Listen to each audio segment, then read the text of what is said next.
Alors, aujourd'hui, c'est les 2 8e mois, comme convenu. Ça sera bien évidemment les débits de notre projet, qui consiste bien évidemment à la création d'une application de gestion des naissances pour les mairies sans filtre. Voilà, donc, et tout d'abord, avant de commencer tout, je tiens à un peu attirer votre attention. Et donc, ce projet n'est pas une vidéo de formation ou bien un cours magistral pour enseigner, bien, je sais pas. Voilà, mais plutôt une aventure building in public.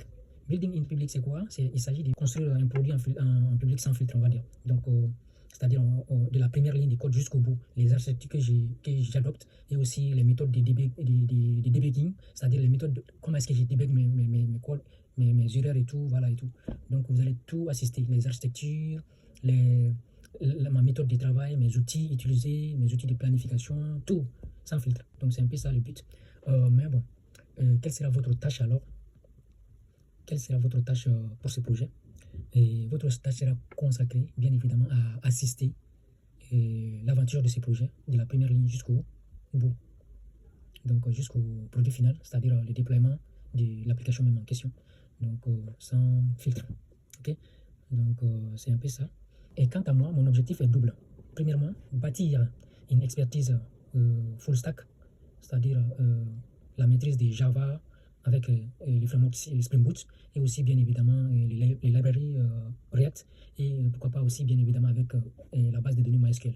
Donc c'est ça ma premier objectif. Deuxièmement, ça sera bien évidemment de créer un produit viable en open source, bien documenté et pourquoi pas une version commercialisée, une version de commercialisation dans le futur. Voilà, donc c'est un peu ça. Parce que je vais bien faire les projets pour que ça soit dans le futur un produit utile aux clients. Donc c'est un peu ça le but. Quant à votre niveau, je peux rajouter sur votre tâche dans ces projets et votre soutien, on va dire. Donc m'aider à relayer l'information et donc à travers vos publications et vos commentaires et bien évidemment vos likes, donc qui va bien évidemment aider l'algorithme à bien relayer l'information au public pour qu'enfin je puisse tomber sur des bonnes personnes donc, qui vont bien évidemment collaborer avec moi dans le futur, tout comme dans mon rêve. Voilà. Pour l'organisation de ces projets, il y a un outil très connu dont nous allons utiliser, à savoir Trello. Mais bon, on peut utiliser même Excel pour organiser les différentes tâches et faire donc ces projets un projet structuré, bien sûr, mais bon.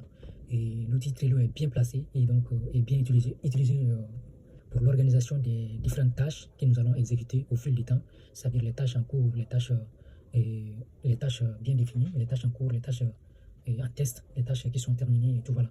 Donc on va essayer de s'organiser, de se structurer à travers cette plateforme qu'on appelle Trello.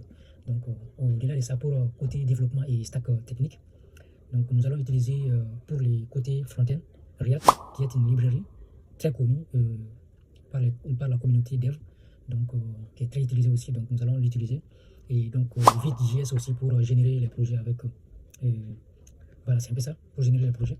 Donc et côté backend, nous allons utiliser les langages Java et les frameworks bien sûr, les frameworks